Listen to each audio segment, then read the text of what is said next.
Hello everyone, welcome to galaxy classes and defence academy रिंगस। NCERT science की 10वीं series में आप सभी बच्चों का हार्दिक स्वागत है। इससे पहले मैंने एनसीईआरटी साइंस की टोटल 9 सीरीज कंप्लीट करवा दी हैं। अगर आपने उनसे संबंधित वीडियो नहीं देखे हैं तो आप आई बटन पर विजिट कर सकते हैं और उनसे संबंधित आप वीडियो देख सकते हैं। जो भी वीडियो मैं कंप्लीट कराता हूँ उनकी पीडीएफ मैं नीचे डिस्क्रिप्शन में दे देता हूँ, तो जैसे ही वीडियो कंप्लीट हो जाए तो उसके बाद में आप पीडीएफ को डाउनलोड कर लिया करो ताकि आपको क्वेश्चंस करने में कोई समस्या ना आए। इससे पहले मैंने जो 9वीं सीरीज एनसीईआरटी साइंस की ली थी उसमें आपको मालूम है कि मैंने खगोल विज्ञान से संबंधित छोटी सी बात आपके सामने रखी थी। उसमें मैंने आपके लाइव प्रेजेंटेशन से ये बताया था कि किस प्रकार से बिग बैंग सिद्धांत बना था या किस प्रकार से वास्तव में बिग बैंग सिद्धांत का प्रतिपादन हुआ था।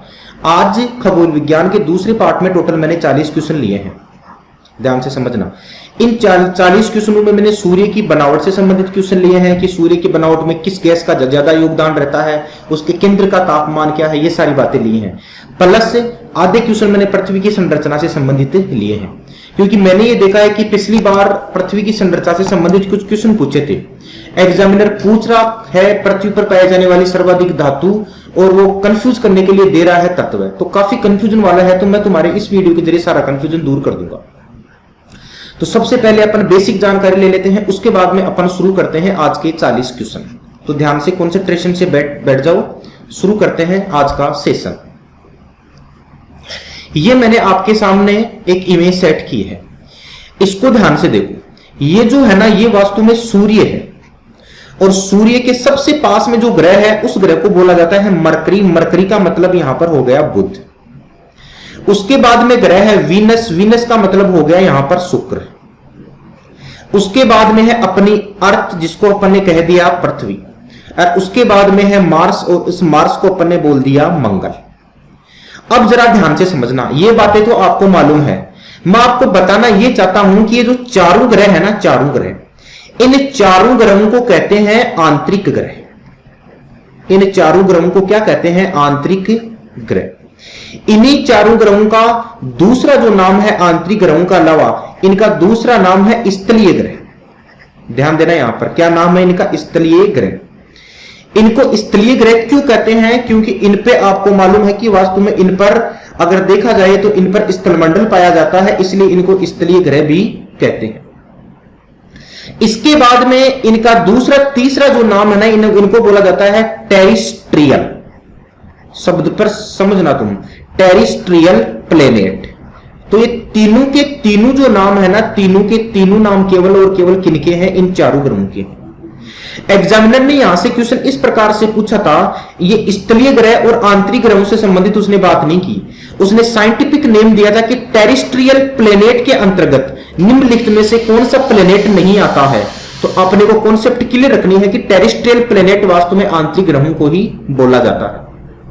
अब यहां पर ये जो बेल्ट पाया जाता है ना, इस बेल्ट को बोला जाता है एस्टेरॉयड बेल्ट, और इसी बेल्ट को दूसरी भाषा में अपन ने कह दिया क्षुद्र ग्रह।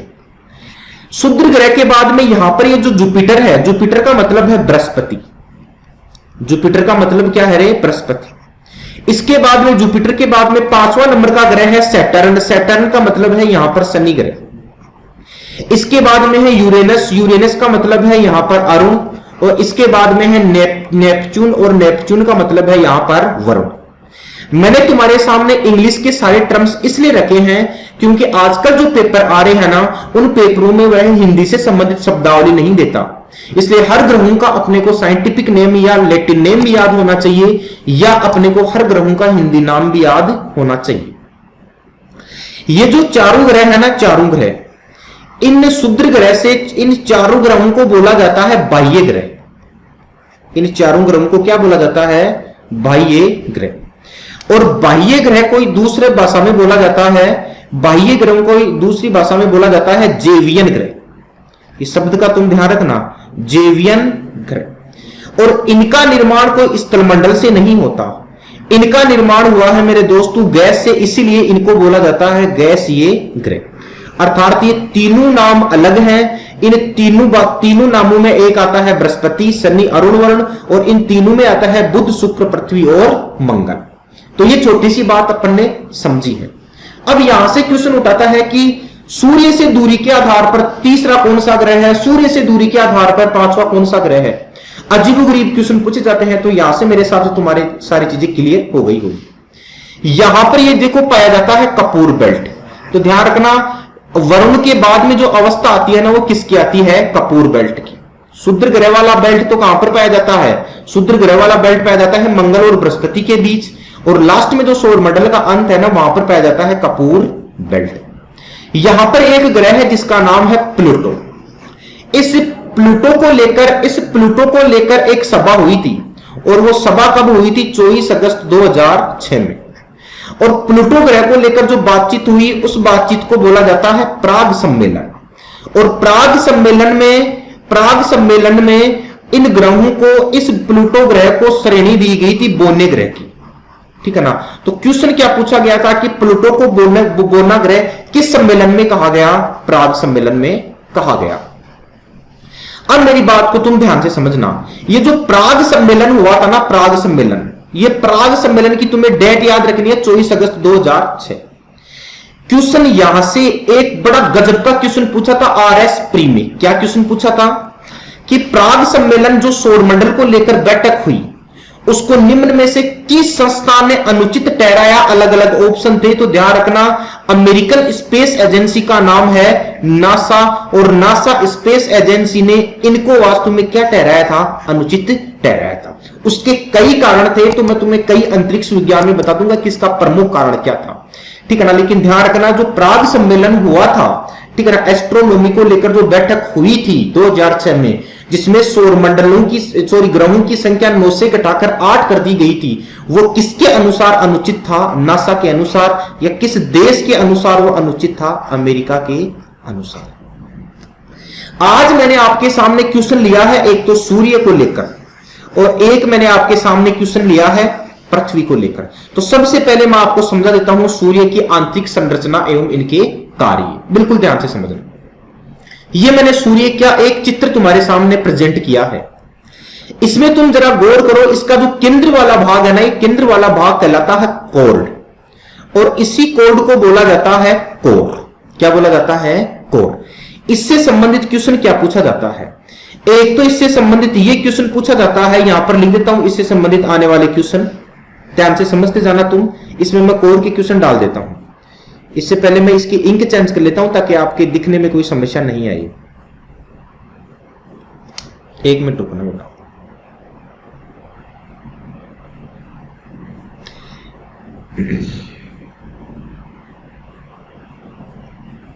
हाँ, अब देखो इधर केंद्रीय भाग से संबंधित पहला क्वेश्चन क्या पूछा जाता है कि सूर्य के केंद्र का तापमान कितना है, या सूर्य के क्रोड का तापमान कितना है। तो इसका तापमान हो जाएगा 1 करोड़, इसका तापमान हो जाएगा 1 करोड़ 50 लाख डिग्री।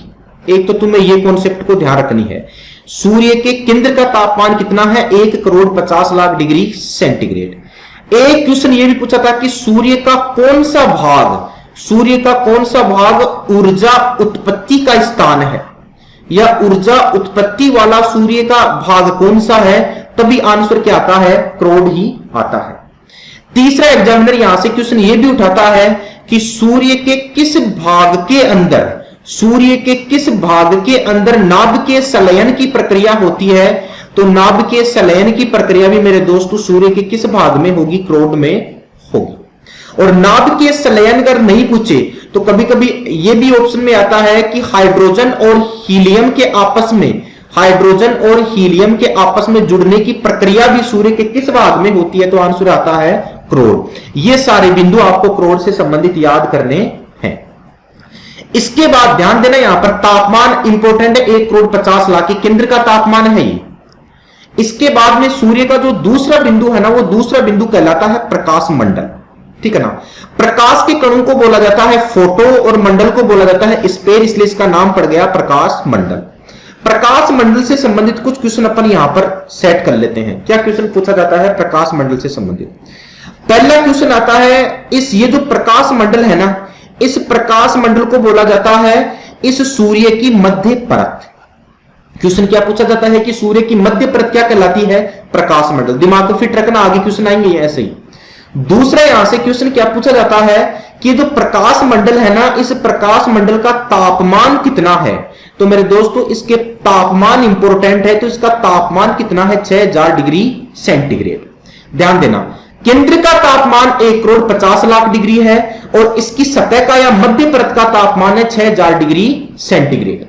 और तीसरा क्या आता है, इसका काम क्या है, तो इसका एक ही काम है, सूर्य की जो किरणें है ना, किरणें, उन विकिरणों को क्या करना, उत्सर्जित करना।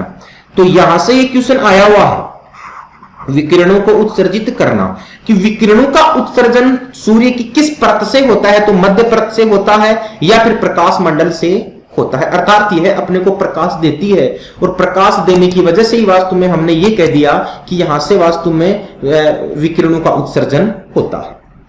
तीसरी परत का नाम है वर्णमंडल। तीसरी परत का क्या नाम है, वर्णमंडल। इस वर्णमंडल से संबंधित यहां पर 2-4 बातें बता देता हूं। पहली तो बात, वही वर्णमंडल से संबंधित पहली बात क्या है, तापमान की। वर्णमंडल का तापमान है 32,400 डिग्री सेंटीग्रेड। तापमान इंपॉर्टेंट है, एक बार क्वेश्चन आया था, उसमें सुमेलित करवाया था, सूर्य के विभिन्न भागों के तापमान से संबंधित सुमेलित करो, तो तुम्हारी कॉन्सेप्ट बिल्कुल क्लियर होनी चाहिए यहां पर कि वर्णमंडल का तापमान कितना है, 32,400 डिग्री। दूसरा क्या क्वेश्चन आता है कि इसका एक प्रमुख कार्य क्या है, कि सूर्य का व्यास, ये इंपॉर्टेंट है, सूर्य का व्यास, सूर्य का व्यास नियंत्रित होता है, सूर्य का व्यास नियंत्रित होता है। बोला कि किसके अनुसार, तो यहां पर ऑप्शन क्या आता है, वर्णमंडल के अनुसार, अर्थात वर्णमंडल के आधार पर ही अपने सूर्य का व्यास नियंत्रित होता है। मैंने आपसे बताया कि मैंने 3 परतों के बारे में बात कर दी, एक क्रोड, एक प्रकाश मंडल और एक वर्णमंडल। अब मैं तुम्हारे सामने आ रहा हूं चौथी परत के साथ, जिसे अपन ने क्या कह दिया, कोरोना। तो कोरोना से संबंधित अपन जो भी इंफॉर्मेशन है ना यहां पर तैयार कर लेते हैं। पहली इंफॉर्मेशन तो वही कि कोरोना का तापमान कितना है। ध्यान देना यहां पर शब्दों को, कोरोना का तापमान कितना है, तो कोरोना का तापमान है 27 lakh degree centigrade. 27 lakh degree centigrade, ये किसका तापमान है, सूर्य के कोरोना का तापमान है। दूसरा क्वेश्चन क्या पूछा जाता है, अब तुम ध्यान देना यहां पर, केंद्र का तापमान 1,50,00,000 डिग्री है, इधर मध्य परत का तापमान 6000 डिग्री सेंटीग्रेड है, इधर वास्तव में वर्णमंडल का तापमान 32,400 डिग्री सेंटीग्रेड है, लेकिन ऊपरी सतह का तापमान 27 लाख डिग्री सेंटीग्रेड है। अब वैज्ञानिकों के सामने ये सबसे बड़ी बाधा यह है कि जो तापमान है ना सूर्य का, ये केंद्र में ज्यादा हो सकता है, लेकिन सतह पर आखिर 27 लाख डिग्री सेंटीग्रेड क्यों है।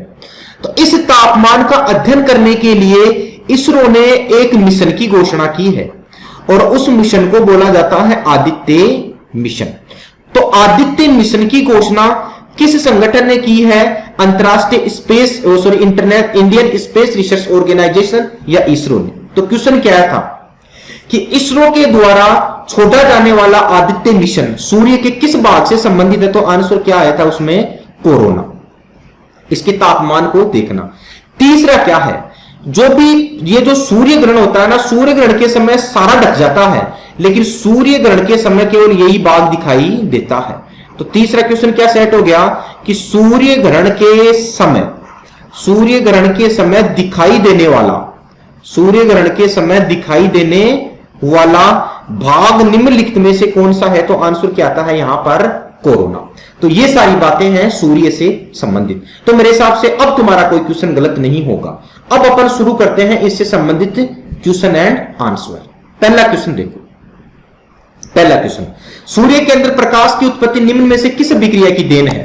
फटाफट कमेंट करके बताओ मुझे, सूर्य के अंदर प्रकाश की उत्पत्ति निम्नलिखित में से किस अभिक्रिया की देन है। शाबाश, सभी बच्चों ने उत्तर दिया है। सूर्य के अंदर प्रकाश की उत्पत्ति किस अभिक्रिया की देन है, नाभिकीय संलयन। और अगर पूछे किन गैसों का योगदान है, तो एक हाइड्रोजन और एक हीलियम। कभी यह भी पूछता है कि हाइड्रोजन का कितना योगदान, तो 71%, और ये पूछे तुम्हें इस हीलियम का कितना योगदान, तो 26%, और लगभग 2% के तौर पर इसमें अन्य तत्व भी इन्वॉल्व रहते हैं। और अन्य तत्वों में जो मैक्सिमम जो स्थान है ना, ये मैक्सिमम स्थान रहता है मेरे दोस्तों एक अक्रिय गैस जिसका नाम है आर्गन गैस। यहां से ये क्वेश्चन एक बार पूछा गया था। क्वेश्चन क्या पूछा गया था कि हाइड्रोजन और हीलियम के अतिरिक्त अन्य तत्व में मौजूदा अवस्था में सबसे ज्यादा सूर्य में कौन सा पाया जाता है? Argon gas. तो यहां पर इसका राइट आंसर हो जाएगा ए। निम्न में से कौन सा सही सुमेलित नहीं है? कमेंट करके बताओ। तापमान को लेकर है, इंपॉर्टेंट क्वेश्चन है। एक ही जगह मैंने सारी चीजें डाल दी तुम्हारे लिए। उत्तर नहीं आ रहा कमेंट में सही? महेंद्र बिल्कुल सही है, वेरी गुड अंकित, बहुत बढ़िया, शाबाश। ध्यान देना, सूर्य के क्रोड का तापमान 1,50,00,000 डिग्री सही है बिल्कुल, क्योंकि क्रोड को अपन ने क्या कहा था? केंद्र का तापमान। तो ये तो बात बिल्कुल सही है, ठीक है ना। सतह का तापमान 6,000 डिग्री है, यह अपन ने पढ़ा है। सतह का मतलब हो गया यहां पर किस मंडल से? प्रकाश मंडल से। दोनों ऑप्शन बिल्कुल सही है।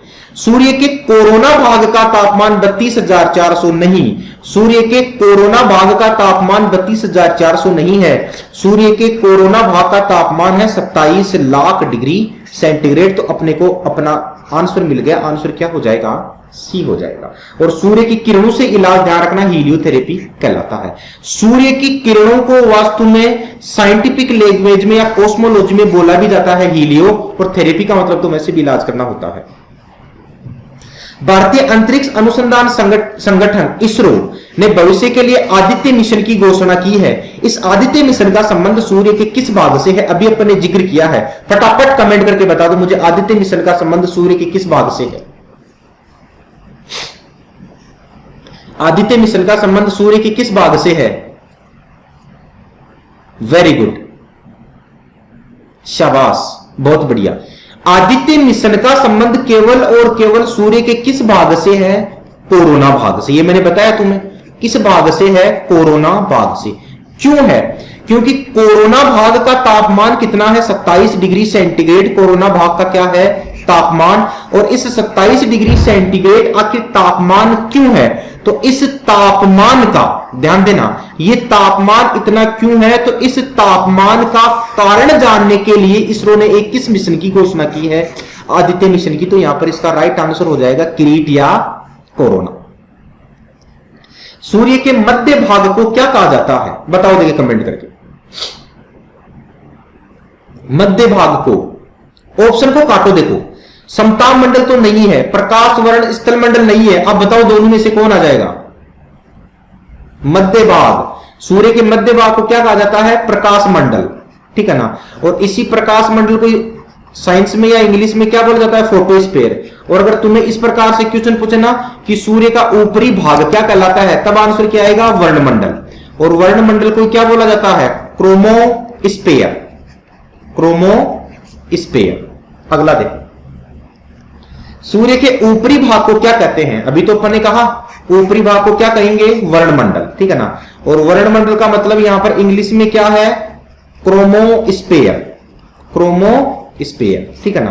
तो ऊपरी भाग प्रकाश मंडल, केंद्र वाला भाग क्रोड, और मध्य भाग प्रकाश मंडल, ऊपरी वाला भाग वर्णमंडल। अगला देखो, सूर्य में काला धब्बा क्या है? कमेंट करके बताओ, देखिए फटाफट बताओ।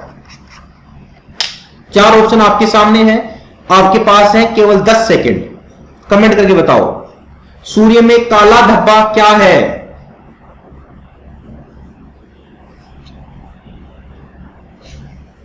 सूर्य में काला धब्बा क्या है? ध्यान देना इधर। काला धब्बा सूर्य में वो स्थान होता है, काला धब्बा सूर्य में वो स्थान होता है जहां से कुछ रासायनिक अभिक्रियाओं के जरिए प्रकाश का उत्सर्जन नहीं होता है। और जहां से प्रकाश का उत्सर्जन नहीं होता है ना, वहां पर धब्बे बन जाते हैं। और यही आंसर, इसका राइट आंसर हो जाएगा सी। धब्बे वे स्थान हैं जो प्रकाश उत्सर्जित करने में असमर्थ होते हैं। सूर्य का आपेक्षिक द्रव्यमान पृथ्वी के द्रव्यमान का लगभग कितने गुना है? सूर्य का आपेक्षिक द्रव्यमान पृथ्वी के द्रव्यमान का लगभग कितने गुना है? 3 लाख गुना, ठीक है ना। तो इसका राइट आंसर हो जाएगा ए। अगला देखो, सूर्य की रासायनिक बनावट के आधार पर सर्वाधिक मात्रा किन गैसों की होती है? अब मुझे तुम इसका आंसर कमेंट करके बताओ। रासायनिक बनावट मैंने तुम्हें बताया अभी, किन किन गैसों का योगदान है? शाबाश, सभी बच्चों ने सही दिया है। दो ही गैसों का योगदान रहता है, एक तो हाइड्रोजन और एक हीलियम। और हाइड्रोजन और एक हीलियम को मिलने पर जो अभिक्रिया बनती है उस अभिक्रिया को यहां पर कहा जाता है नाभिकीय संलयन। इसमें हाइड्रोजन का योगदान है 71% और इसमें हीलियम का योगदान है 26%। तो इसमें हाइड्रोजन और हीलियम इसका राइट आंसर हो जाएगा। पृथ्वी अपने अक्ष पर घूमती है, बोलो, कमेंट करो फटाफट। पृथ्वी अपने अक्ष पर घूमती है। पृथ्वी अपने अक्ष पर घूमती है। किधर से किधर घूमती है? पश्चिम से पूर्व। लेकिन पूर्व से पश्चिम घूमने वाले कितने ग्रह हैं? 2 ग्रह हैं। ये इंपॉर्टेंट है। ये 2 ग्रह हैं जो पूर्व से पश्चिम चक्कर लगाते हैं, जिनमें एक का नाम है शुक्र और एक का नाम है अरुण। इन दोनों को ध्यान रखना। ये 2 ग्रह हैं जो वास्तव में पृथ्वी के वामावर्त घूमते हैं या उल्टे घूमते हैं। अगला देखो, आकार की दृष्टि से सौरमंडल में पृथ्वी का कौन सा स्थान है? बताओ, देखिए, आकार की दृष्टि से तीसरा, चौथा, पांचवा, छठवां, कमेंट करके बताओ फटाफट। सब बच्चों का कमेंट नहीं आया। आकार की दृष्टि से समझना। आकार की दृष्टि से सबसे बड़ा जो है ना, सबसे बड़ा कौन है? बृहस्पति है। बृहस्पति के बाद में दूसरा आकार की दृष्टि से कौन है? शनि है। शनि के बाद में आकार की दृष्टि से तीसरा कौन है? अरुण है। और अरुण के बाद में चौथा कौन है? वरुण है। और वरुण के बाद में किसका नंबर आता है? पृथ्वी का। अर्थात पृथ्वी का नंबर कितने नंबर पे है? 5वें नंबर पे। तो इसका राइट आंसर हो जाएगा सी, आकार की दृष्टि से 5वां। अगर यही क्वेश्चन पूछता कि सूर्य से दूरी के आधार पर, तब क्या आता? तब आता तीसरा। अगला देखो, पृथ्वी स्थित है। बताओ, पृथ्वी स्थित है। सारे बच्चों का कमेंट आएगा। सारे बच्चों का कमेंट आना चाहिए। पृथ्वी स्थित है, ध्यान देना इधर। ये अपना सूर्य है। ये अपना सूर्य है। इस सूर्य के सबसे नजदीकी ग्रह बुध है। बुध के बाद में कौन है? शुक्र है। शुक्र के बाद में कौन है? पृथ्वी।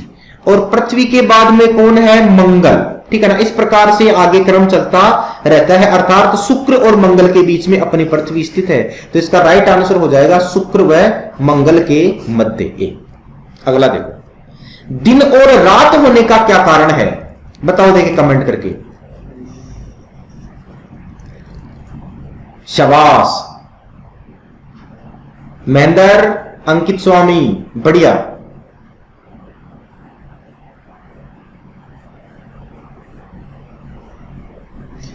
बोलो, दिन और रात होने का प्रमुख कारण सिर्फ एक ही है कि पृथ्वी का अपने अक्ष पर घूर्णन।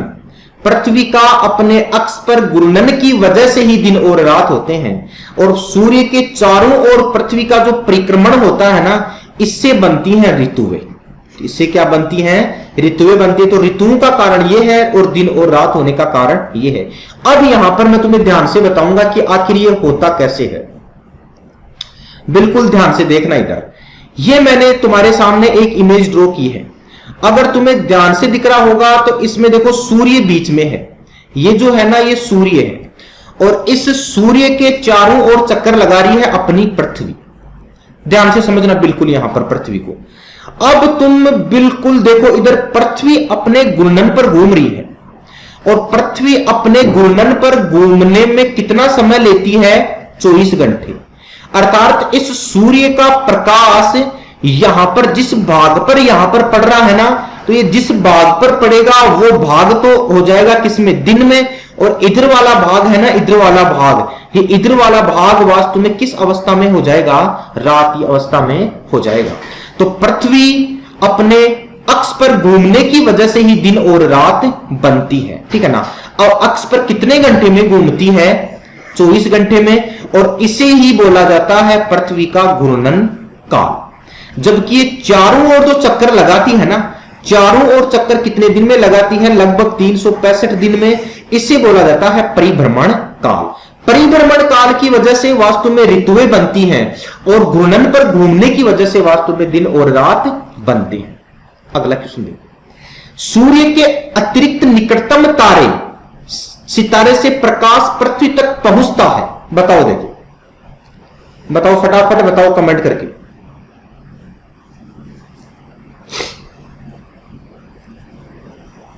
सूर्य के अतिरिक्त निकटतम तारे, देखो सूर्य का प्रकाश, ध्यान देना यहां पर शब्दों को, सूर्य का प्रकाश, सूर्य का प्रकाश पृथ्वी तक आने में, सूर्य का प्रकाश पृथ्वी तक के आने में कितने घंटे लेता है? 500, सॉरी कितने सेकंड लेता है? 500 सेकंड। तो इससे कम वाला तो ऑप्शन तुम वैसे काट दो तो दोनों ऑप्शन तो ये कट गए भाई, दोनों ऑप्शन तो कट गए, क्योंकि सूर्य जब 500 सेकंड ले रहा है तो वास्तव में ये दोनों ऑप्शन तो अपने कोई मतलब के नहीं है। अब अपने सामने दो हैं, एक तो 4.2 वर्ष और एक अपने सामने 42 वर्ष। सर 42 वर्ष में कुछ किसी का प्रकाश नहीं आता है, और इसी का प्रकाश अगर 42 वर्ष में आ भी जाए, अपन नहीं मानते कि नहीं आता है, आ भी जाए तो उसको खोजने वाला कोई नहीं, तो अपना राइट आंसर हो जाएगा 4.2 वर्ष। इस एग्जामिनर ने यहां पर सूर्य के निकटतम सितारे की बात की है, अर्थात एग्जामिनर ने यहां पर किस तारे की बात की है? प्रोक्सिमा सेंटूरी की। किसकी बात की है? प्रोक्सिमा सेंटूरी। तो कभी कभी सीधा भी क्वेश्चन पूछा जाता है कि प्रोक्सिमा सेंटूरी का वास्तव में पृथ्वी तक आने में कितना प्रकाश लगता, कितना टाइम लगता है? तो लगभग 4 वर्ष लगते हैं। तो यहां पर इसका राइट आंसर हो जाएगा 4.2 वर्ष। इसको तुम यूं समझना, यहां पर मैंने तुम्हारे सामने कहा कि यहां पर ये पृथ्वी है और पृथ्वी घूम रही है, और पृथ्वी के नजदीकी तारा यहां पर कौन है? पृथ्वी के नजदीकी तारा जो है ना, ये यहां पर कौन है? सूर्य है। और सूर्य का प्रकाश पृथ्वी तक आने में लगभग कितने सेकंड ले लेता है? ये 499 सेकंड लेता है, ठीक है ना। और दूसरा जो तारा है ना, दूसरा तारा है प्रोक्सिमा सेंचुरी। इस प्रोक्सिमा सेंचुरी का प्रकाश पृथ्वी तक आने में लग जाते हैं लगभग 4.2 वर्ष। तो यही तो उसने बात की है। और कभी कभी क्वेश्चन देखो ऐसे भी पूछता है, अगर तुम्हें कंफ्यूज करे ना कि सूर्य पृथ्वी के नजदीकी तारा तो सूर्य ही आएगा, लेकिन तुम्हें पूछे कि पृथ्वी के दूसरा नजदीकी तारा, तो आंसर क्या आएगा? Proxima Centauri. या है कि सूर्य के नजदीकी तारा, तो आंसर क्या आएगा? Proxima Centauri. शब्दों को समझना तुम, इसलिए मैंने तुम्हारे सामने इमेज ड्रॉ की है। प्रोक्सिमा सेंचुरी के बाद में है अल्फा सेंचुरी बी, और उसके बाद में है अल्फा सेंचुरी ए। ये तीनों तारों का आपको क्रम याद रखना है। अर्थात सूर्य के नजदीक, पृथ्वी के नजदीकी तारा सूर्य है, दूसरा नजदीकी तारा प्रोक्सिमा सेंचुरी है, तीसरा नजदीकी तारा अल्फा सेंचुरी बी है, और अगला नजदीकी तारा अल्फा सेंचुरी ए है। वास्तव में प्रोक्सिमा सेंचुरी को अल्फा सेंचुरी सी भी कहते हैं, तो तुम लोग कंफ्यूज मत हो जाना। अल्फा सेंचुरी का ही एक पार्टिकल है प्रोक्सिमा सेंचुरी। अगला देखो, सूर्य से पृथ्वी की दूरी कितनी है? कमेंट करके बताओ फटाफट।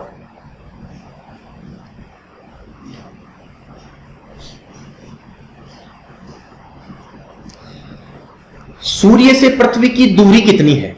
सूर्य से पृथ्वी की दूरी है लगभग 15 करोड़ किलोमीटर। 15 करोड़ किलोमीटर। इसी 15 करोड़ किलोमीटर को एग्जैक्ट बोला जाता है 14.97 करोड़ किलोमीटर। 14.97 करोड़ किलोमीटर। और 14.97 करोड़ किलोमीटर को जब मिलियन में लिखेंगे तो यह आ जाएगा 149.7 मिलियन किलोमीटर, ठीक है ना। तो इसका राइट आंसर हो जाएगा डी। भूगर्भीय पट्टी पर पाए जाने वाले विभिन्न तत्वों की मात्रा का सही अवरोही क्रम है। ध्यान से समझना, यह तुम्हारे बस की बात नहीं है। भूगर्भीय पट्टी पर पाया जाने वाला, भूगर्भीय पट्टी पर सबसे ज्यादा पाया जाता है ऑक्सीजन, और ऑक्सीजन की मात्रा है यहां पर 46। भूगर्भीय पट्टी पर दूसरा रहता है सिलिकॉन, और सिलिकॉन की मात्रा है 27। भूगर्भीय पट्टी पर तीसरा एक धातु का योगदान है जिसका योगदान है लगभग 8%। और इसके बाद में चौथा आता है Fe का मतलब आयरन, जिसका योगदान है 4.2%। और 5वें नंबर पर आता है कैल्शियम, और कैल्शियम का योगदान है 2.5%। ये तुम्हें क्रम याद रखने हैं। कभी कभी तो सीधा ही एग्जामिनर क्वेश्चन पूछ लेता है कि भूगर्भीय पट्टी पर पाए ऑक्सीजन की मात्रा कितनी है? 46%। सिलिकॉन की मात्रा कितनी है? 27%। एल्यूमिनियम की मात्रा कितनी है? 8%। और लोहे की मात्रा कितनी है? 4.2%। तो अब देखो, ऑक्सीजन, सिलिकॉन, लोहा, एल्यूमिनियम, ये तो क्रम गलत है। सिलिकॉन ये पहले नहीं आ सकता, तो ये ऑप्शन कट गया, ये भी कट गया। ये लोहा पहले नहीं आ सकता, तो अपना राइट आंसर बच जाएगा डी। कुछ बच्चों ने सही बताया है, तो इसका तुम इसको लिख लेना, तुम्हारी किताब में हर जगह डेटा नहीं मिलेंगे तुम्हें। पृथ्वी के भूगर्भीय पट्टी में कौन सा तत्व प्रचुर मात्रा में पाया जाता है? ये तत्व नहीं है, सॉरी, भूगर्भीय पट्टी में कौन सी धातु प्रचुर मात्रा में पाई जाती है? बताओ कमेंट करके, कई बार क्वेश्चन रिपीट हुआ है।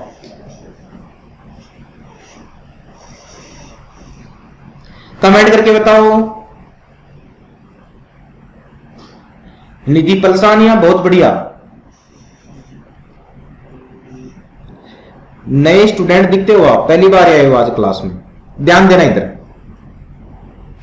मैं तुम्हारी बीमारी एक ही क्वेश्चन में सारी बीमारी दूर कर देता हूं।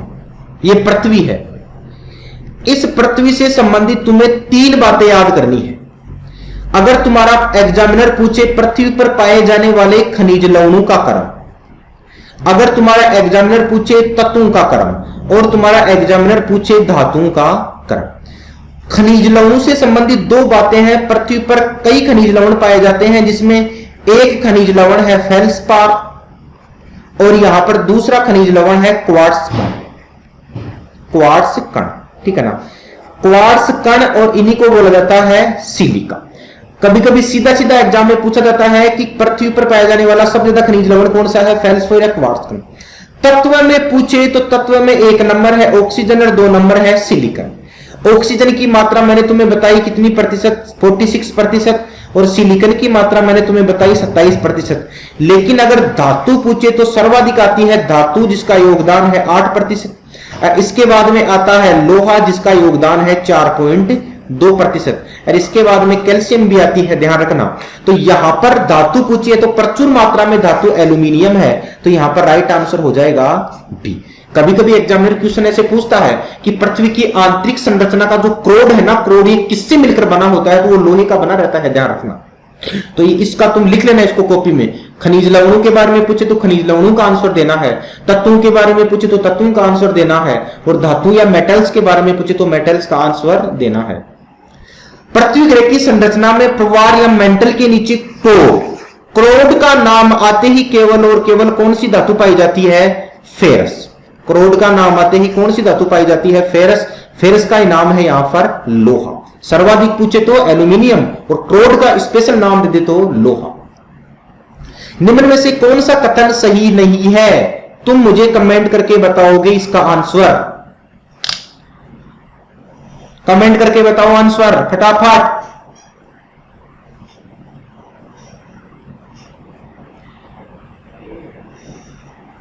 शाबाश, कुछ बच्चों का सही आ रहा है। अंकित सही है, महेंद्र सही है, सुभाष कुमावत सही है। देखो बिल्कुल सही है बात। पहला क्वेश्चन देखो कौन सा सही नहीं है। पृथ्वी शुक्र और मंगल के मध्य है, ये तो बात बिल्कुल सही है। पृथ्वी की सूर्य से औसत दूरी 14.96 करोड़ किलोमीटर है, ये भी बात बिल्कुल सही है। 2 तो ऑप्शन काट दो तुम। पृथ्वी का उसके काल्पनिक अक्ष पर घूमना परिभ्रमण कहलाता है, ये यहां पर मिस्टेक हो गई। काल्पनिक अक्ष पर घूमना परिभ्रमण नहीं कहलाता, काल्पनिक अक्ष पर घूमना तो क्या कहलाता है, घूर्णन कहलाता है। तो यहां पर अपने को इसका राइट आंसर क्या हो जाएगा, सी हो जाएगा। यहां पर देखो चौथा ऑप्शन पे पृथ्वी की आंतरिक संरचना सियाल, सीमा और निफे से बनी हुई है, बिल्कुल सही है। मैं तुम्हें बता देता हूं सियाल का क्या मतलब है। सियाल की स्पेलिंग होती है SIAL, सीमा की स्पेलिंग होती है SIMA, और यहां पर निफे की स्पेलिंग होती है NIFE। देखो यहां पर एस का मतलब सियाल में 2 चीजें हैं। एस का मतलब है यहां पर सिलिकॉन, और AL का मतलब है यहां पर एल्यूमिनियम। अर्थात सिलिकॉन और एल्यूमिनियम से निर्मित परत क्या कहलाती है, सियाल। फिर यहां पर फिर एस का क्या मतलब, SI का क्या मतलब है, सिलिकॉन, और यहां पर MA का क्या मतलब है, मैग्नीशियम, और यहां पर NI का मतलब है निकिल, और FE का क्या मतलब है यहां पर फेरस या फिर आयरन। तो ये यहां पर सारी बीमारी है सियाल, निफे, सियाल, सीमा और निफे, ठीक है ना। पृथ्वी की आंतरिक संरचना इसी से निर्मित होती है। पृथ्वी की परिधि है, कमेंट करके बताओ, देखिए तुम्हारा पढ़ा हुआ है। पृथ्वी से संबंधित सारी कॉन्सेप्ट क्लियर करा दूंगा मैं तुम्हें, आज के बाद में कोई क्वेश्चन गलत नहीं होगा, बस कमेंट करते जाओ तुम। पृथ्वी की परिधि, अब देखो पृथ्वी की परिधि लगभग एनसीईआरटी ने दे रखी है 40,000 किलोमीटर, 40,000 किलोमीटर। लेकिन ये क्वेश्चन आया हुआ है रेलवे में और रेलवे वालों ने इसे माना है 40,075 किलोमीटर, तो लगभग में वही बात आ जाएगी यहां पर। असंगत का चयन करो। पृथ्वी का द्रव्यमान, पृथ्वी का घनत्व, पृथ्वी की घूर्णन गति, पृथ्वी की त्रिज्या, बोलो देखिए। असंगत का चयन करो।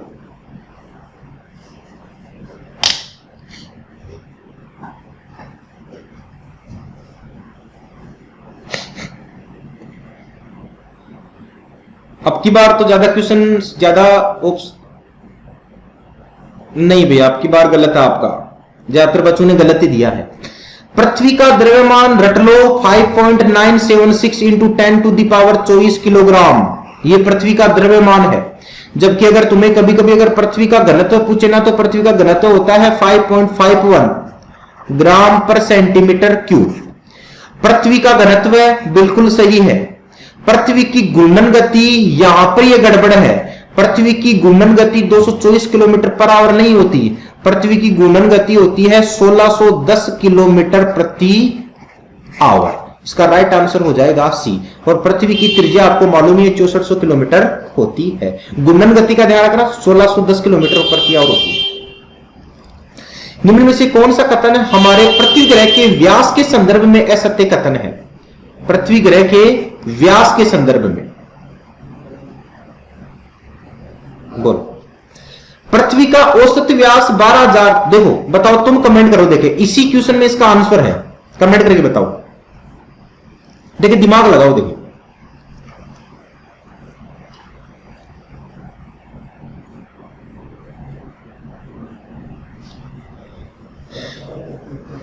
पृथ्वी का औसत व्यास लगभग 12,740 किलोमीटर है, बोलो। पृथ्वी की विषुवतरेखीय व्यास 12,756 किलोमीटर है। पृथ्वी का ध्रुवीय व्यास 12,714 किलोमीटर है। पृथ्वी का ध्रुवीय व्यास विषुवतरेखीय व्यास से लगभग 43 किलोमीटर अधिक है। इसी क्वेश्चन में मैंने तुम्हारे सामने ऑप्शन भी रखे हैं, आंसर तुम दे सकते थे आराम से। देखो पृथ्वी का औसत व्यास, पृथ्वी का जो कुल व्यास है ना, कुल पृथ्वी का औसत व्यास, दिमाग में फिट रखना, पृथ्वी का औसत व्यास है 12,740। इसमें देखा जाए तो ये व्यास है ना, व्यास ये विषुवत रेखा पर ज्यादा रहेगा और ये व्यास वास्तव में ध्रुव पर कम रहेगा। विषुवत रेखा पर व्यास रहेगा 12,756 और ध्रुव पर व्यास रहेगा 12,714। अर्थात विषुवत रेखा पर ज्यादा है, ध्रुव पर कम है, और ध्रुव से विषुवत रेखा के बीच में अंतर है ना, व्यास में अंतर लगभग कितने किलोमीटर का अंतर है? 42 से 43 किलोमीटर का अंतर है। लेकिन 42 से 43 किलोमीटर किसका व्यास ज्यादा है? विषुवत रेखा का व्यास ज्यादा है। तो देखो यहां पर क्या है, पृथ्वी का ध्रुवीय व्यास विषुवत रेखीय व्यास से लगभग 43 किलोमीटर अधिक है। नहीं, ध्रुवीय व्यास तो वास्तव में 43 किलोमीटर क्या है, कम है। तो यही कथन सही नहीं है, ठीक है ना। गुरुत्वीय त्वरण नहीं पूछा यहां पर एग्जामिनर ने व्यास के बारे में पूछा है। गुरुत्वीय त्वरण तो व्यास के अपोजिट चलता है। गुरुत्वीय त्वरण तो ध्रुव की तरफ जाते जाते बढ़ता है, जबकि व्यास वास्तव में ध्रुव की जाते जाते घटता है। तो व्यास अलग होता है, गुरुत्वीय त्वरण अलग होता है। सौरमंडल में सर्वाधिक व न्यूनतम घनत्व वाले ग्रह कौन से हैं? एग्जामिनर ने किसके बारे में पूछे हैं? घनत्व के। ये इंपॉर्टेंट है, तुम ध्यान देना। सबसे ज्यादा घनत्व अपनी पृथ्वी का ही होता है, और पृथ्वी का घनत्व कितना है? 5.51 इंटू 10 टू दी पावर 5.51 ग्राम प्रति सेंटीमीटर क्यूब। और सबसे कम घनत्व होता है शनि ग्रह का, शनि ग्रह का, और शनि ग्रह का घनत्व होता है 0.6 ग्राम पर सेंटीमीटर क्यूब। तो सबसे ज्यादा किसका? पृथ्वी का। सबसे कम किसका? शनि का। तो पृथ्वी और शनि वाला सर्वाधिक व न्यूनतम, तो यहां पर आंसर हो जाएगा ए। ये तुम ध्यान रखना, अपनी पृथ्वी जो ग्रह है ना, उसका घनत्व वास्तव में सबसे ज्यादा घनत्व है। अब यहां पर एक चीज को तुम और समझना, इस शनि ग्रह का घनत्व है 0.6, और मैं तुम्हें बता देता हूं कि जो पानी है ना, पानी, उस पानी का घनत्व है 1, और कम घनत्व वाली वस्तु हमेशा ऊपर तैर सकती है। इसका मतलब अगर एग्जामिनर तुम्हें पूछे कि पानी में तैरने वाला कौन सा ग्रह है, पानी में तैरने वाला ग्रह भी कौन सा है, तभी आंसर क्या आ जाएगा, शनि। और एक बार तो क्वेश्चन ये भी पूछा था कि शनि ग्रह के पानी में तैरने का प्रमुख कारण क्या है। अलग अलग ऑप्शन दिए थे, अधिक द्रव्यमान की वजह से, कम द्रव्यमान की वजह से, कम घनत्व की वजह से, अधिक घनत्व की वजह से। तो उसमें राइट आंसर आता उसका कम घनत्व है। किससे कम घनत्व है, पानी से। अगला देखो, पृथ्वी का औसत तापमान कितना होता है, बोलो।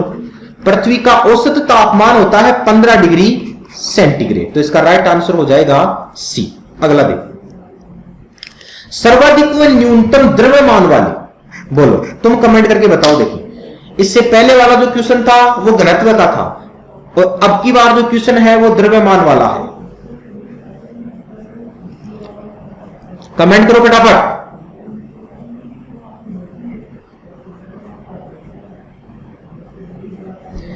देखो इधर द्रव्यमान में तुम यही लॉजिक लगा दो, सबसे जो बड़ा ग्रह है ना, बड़ा ग्रह, उसका द्रव्यमान ज्यादा है, ठीक है ना।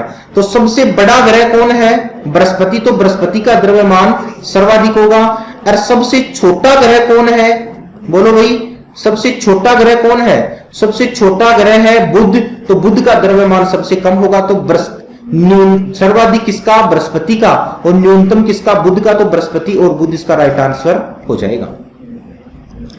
पृथ्वी का यमज नक्षत्र, ट्विन प्लेनेट कौन सा है जो आमाप, घनत्व और द्रव्यमान में पृथ्वी जैसा ही दिखता है, बताओ भाई, कमेंट करो फटाफट। अरे क्वेश्चन को घुमा फिराया तो है। ट्विन प्लेनेट का मतलब क्या हो गया, पृथ्वी की जुड़वा बहन, पृथ्वी की जुड़वा बहन। अब तो बताओ पृथ्वी की जुड़वा बहन कौन है, शुक्र है। तो शुक्र का मतलब यहां पर क्या हो गया, वीनस, ठीक है ना। तो इसका राइट आंसर हो जाएगा शुक्र। पृथ्वी का सबसे ऊपरी परत के लिए सर्वप्रथम सियाल शब्द का प्रयोग किसने किया था। पृथ्वी की ऊपरी परत को सियाल कहते हैं, जो सिलिकॉन और एल्यूमिनियम से निर्मित होती है। और सियाल शब्द के बारे में सर्वप्रथम किसने बताया, कमेंट करके बताओ फटाफट। सियाल शब्द के बारे में सर्वप्रथम किसने बताया, सियाल शब्द के बारे में बताया था अमेरिकन वैज्ञानिक, जिसका क्या नाम था, सुवेस। से सियाल और से सुवेस। तो इसका राइट आंसर हो जाएगा बी। अगला देखो, सूर्य की बढ़ती दूरी के अनुसार ग्रहों का निम्न में से कौन सा क्रम सही है, बढ़ती दूरी के अनुसार, ठीक है ना। भाई ये सूर्य है, ठीक है ना। सूर्य के नजदीक बुध, बुध के बाद में कौन, शुक्र, शुक्र के बाद में कौन, पृथ्वी, और पृथ्वी के बाद में कौन, यहां पर मंगल, ठीक है। तो बताओ, बुध, शुक्र, पृथ्वी, मंगल। तो राइट आंसर क्या हो जाएगा, यही हो जाएगा। पृथ्वी से बढ़ती दूरी के अनुसार ग्रहों का निम्न में से कौन सा क्रम सही है, बोलो, इंपॉर्टेंट लगा देना इसे। पहला सूर्य से बढ़ती दूरी के आधार पर था, और अब की बार पृथ्वी से बढ़ती दूरी के आधार पर है। कमेंट करके बताओ फटाफट। सूर्य से दूरी के आधार पर नहीं पहुंच रहा महेंद्र जी, यहां पर पृथ्वी से दूरी के आधार पर पहुंच रहा है। इधर ध्यान दो, ये मैं बना देता हूं अपनी पृथ्वी, ठीक है ना। पृथ्वी की जुड़वा बहन कौन है, शुक्र है, ठीक है। तुम इसको ऐसे याद करो, देखो, तो पृथ्वी के सबसे पास में कौन आ गया, शुक्र, उसके बाद में कौन है, बुध, उसके बाद में कौन है, मंगल, और उसके बाद में कौन है यहां पर, बृहस्पति। तो इसका राइट आंसर हो जाएगा शुक्र, बुध, मंगल और बृहस्पति। तो सी वाला इसका राइट आंसर हो जाएगा। आकार के अनुसार सौर मंडलों के ग्रहों का अवरोही क्रम है, बोलो। देखिए भाई, सौर मंडल के ग्रहों का अवरोही क्रम है, कमेंट करो।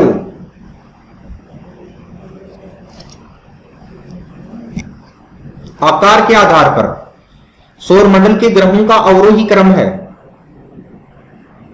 शाबाश,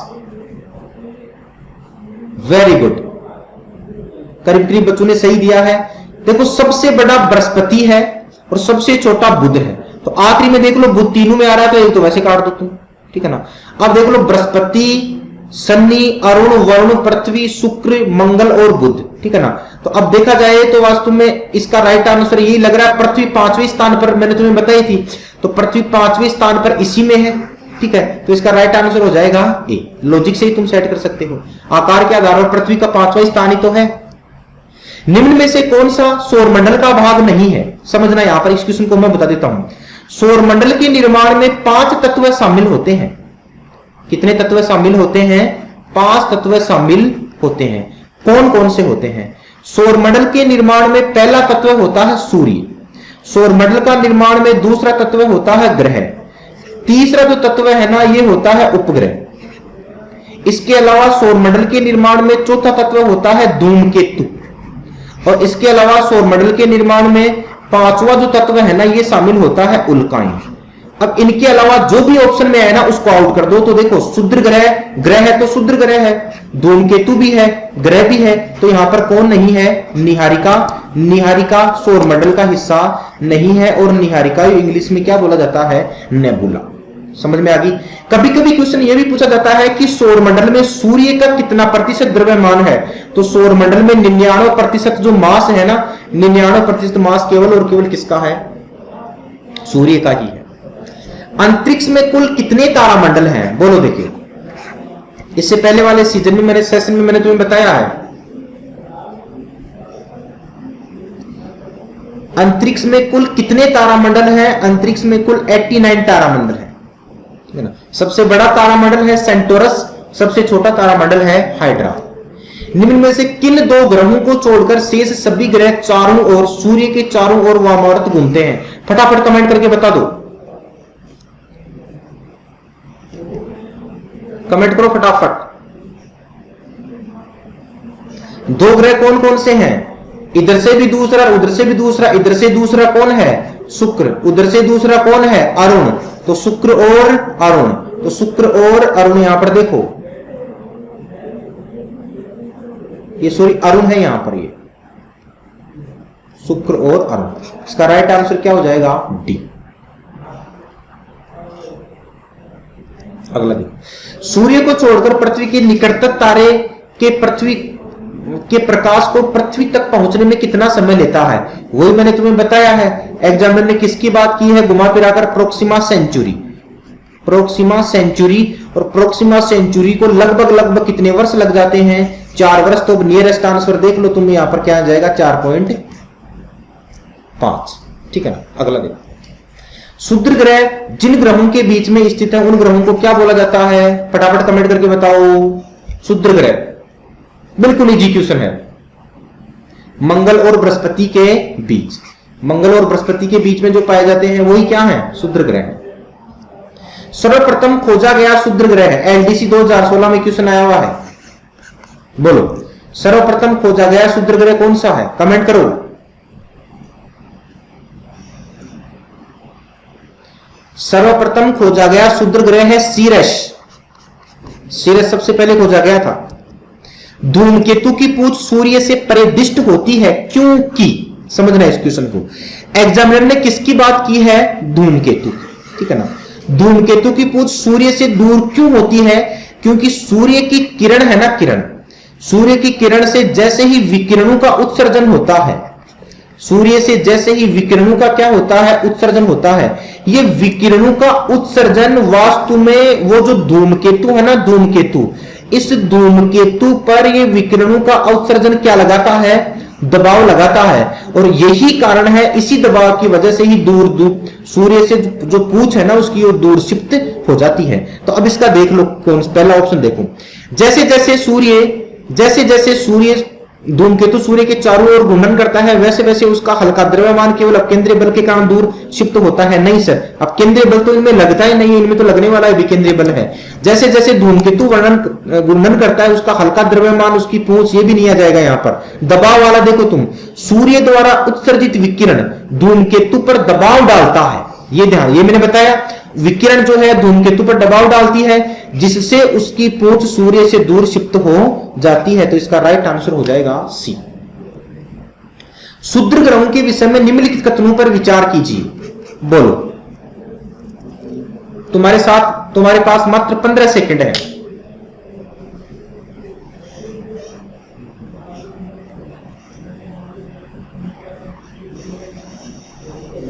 शाबाश। देखो, पहला देखो, पहला ऑप्शन क्या है, क्षुद्र ग्रह सूर्य की परिक्रमा करने वाले विभिन्न आकारों के चट्टानी मलबे हैं। ये तो बात सही है।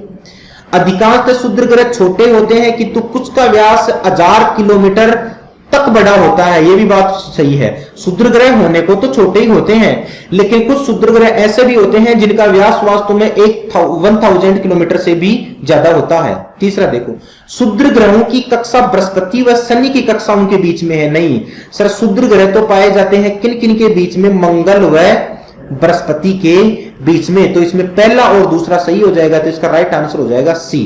1 और 2 सही है। अगला देखो, हम सदैव चंद्रमा के उसी पृष्ठ को देखते हैं क्योंकि हमें चंद्रमा का केवल एक ही पृष्ठ दिखाई देता है। क्यों दिखाई देता है, ध्यान देना। यह पृथ्वी से छोटा है? नहीं सर, पृथ्वी से छोटा है उसका कोई कारण नहीं होता। यह पृथ्वी की विपरीत दिशा में अपनी दूरी पर घूमता है, यह भी बिल्कुल गलत है। यह पृथ्वी पर चक्कर लगाने में और अपनी दूरी पर, बिल्कुल सही बात है। ये चक्कर लगाने में और अपनी दूरी पर घूमने में यह समान समय लेता है, अर्थात इसका परिभ्रमण काल और इसका घूर्णन काल बिल्कुल समान है। इसीलिए हम केवल एक ही पृष्ठ को देखते हैं। तो इसका राइट आंसर क्या हो जाएगा, सी इसका राइट आंसर हो जाएगा। इंपॉर्टेंट क्वेश्चन है। कई बार तो वास्तव में इंटरव्यू में, एसएससी में तो इंटरव्यू में भी एग्जामिनर की पोस्ट पर यह पूछा था कि हम सदैव चंद्रमा के एक ही पृष्ठ को क्यों देख पाते हैं, क्योंकि यह चक्कर लगाने और अपनी दूरी पर घूमने में समान समय लेता है, अर्थात इसकी दोनों अवस्थाएं समान होती है। तो इसका राइट आंसर हो जाएगा सी। सूची 1 को सूची 2 के साथ सुमेलित कीजिए तथा सूचियों के नीचे दिए कोट का सही प्रकार से उत्तर दीजिए। सौरमंडल का सबसे छोटा ग्रह बुध होता है, मिला दो, सही है, अर्थात ए में आ जाएगा 1। सौरमंडल का सबसे बड़ा ग्रह बृहस्पति है, तो बृहस्पति का मतलब यहां पर बी में जो है ना, यहां पर बी में आ जाएगा 3। सौरमंडल में सूर्य के दूसरे स्थान पर कौन है, शुक्र है, तो यहां पर सी में अगर देखा जाए तो सी में आ जाएगा 2। और सूर्य से सबसे दूर ग्रह कौन है, नेपच्यून। नेपच्यून का मतलब है यहां पर वरुण, तो यहां पर डी में आ जाएगा 4। तो अब तुम देख लो ए, तो इसका राइट देखो ये तो सही नहीं है, तो इसका राइट आंसर हो जाएगा डी।